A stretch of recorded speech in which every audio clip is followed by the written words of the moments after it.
First Kings 14 and 15, Jeroboam's son Abijah became sick, and Jeroboam sent his wife in disguise to the prophet Ahijah to ask what would happen to their son.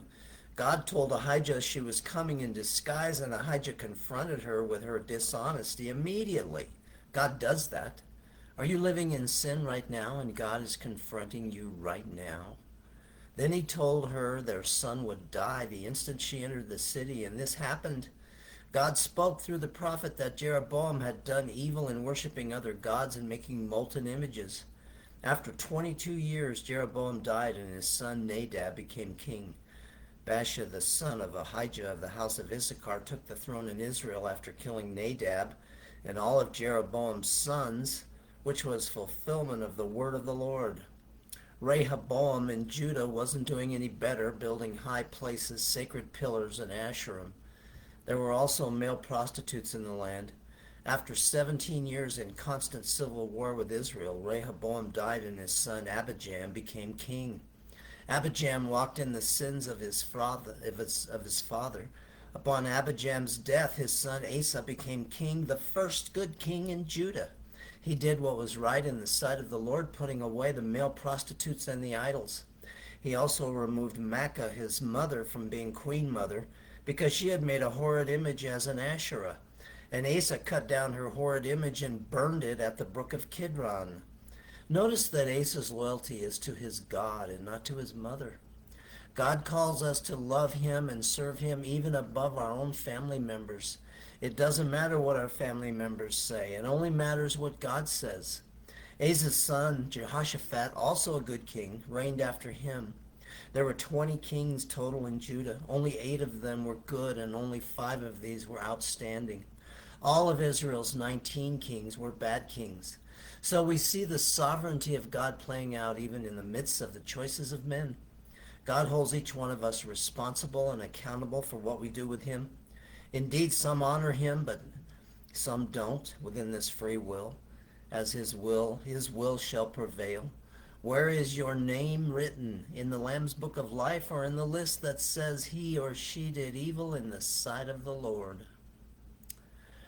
Luke chapter 22, verses 21 through 46, Jesus then said that the hand of the one betraying him was with his on the table, and he said, "Woe to that man by whom he is betrayed." The disciples were discussing who it might be. Maybe they were wondering, could it be me? I have betrayed Christ in my own life. Oh, how gracious and merciful and patient he has been with me. We are not saved because we are so wonderful. We are saved because he is so wonderful. Then there arose an argument among them as to who was the greatest. Jesus said the greatest in his kingdom is the greatest servant. Jesus Christ is the greatest servant of all. Remember our Old Testament passage regarding Rehoboam? Rehoboam operated in pride and arrogance rather than serving the people. His priority was not to serve God and to obey his word, but rather to serve himself.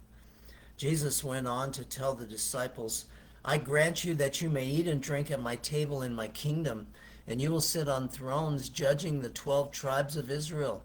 Jesus indeed challenged his disciples with servanthood, but he also encouraged them that they have a special place in his kingdom.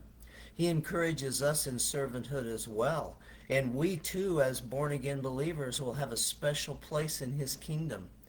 Jesus told Peter that Satan had demanded permission to sift him like wheat, and we see here a picture of the chaff, the worthless stuff, being separated from the wheat, the good stuff.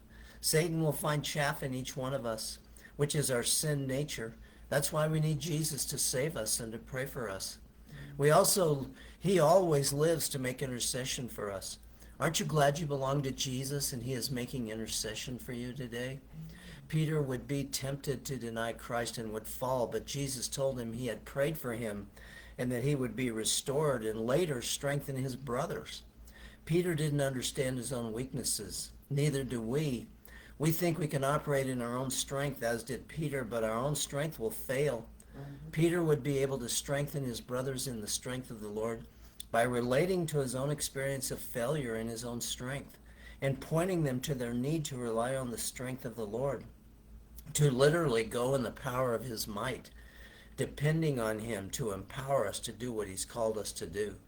We comfort others with the comfort that we have been comforted with, which is learning to lean on Jesus. The most effective Christian is the one who has been broken and failed and learned that apart from Christ we can do nothing. Jesus entered the garden and began to pray to the Father, saying, Father, if you are willing, remove this cup from me, yet not my will but yours be done. We see the God-man struggling here. He has the brutal cross to look forward to, and an even greater challenge will be that he will take the sin of the whole world on himself and be separated from his intimacy with the Father, which had never happened since eternity. We can't begin to understand the agony Jesus was experiencing here, but look at his prayer. Yet not my will, but your will be done. Yours be done. Father knows best. Oh, how you and I need to pray this way.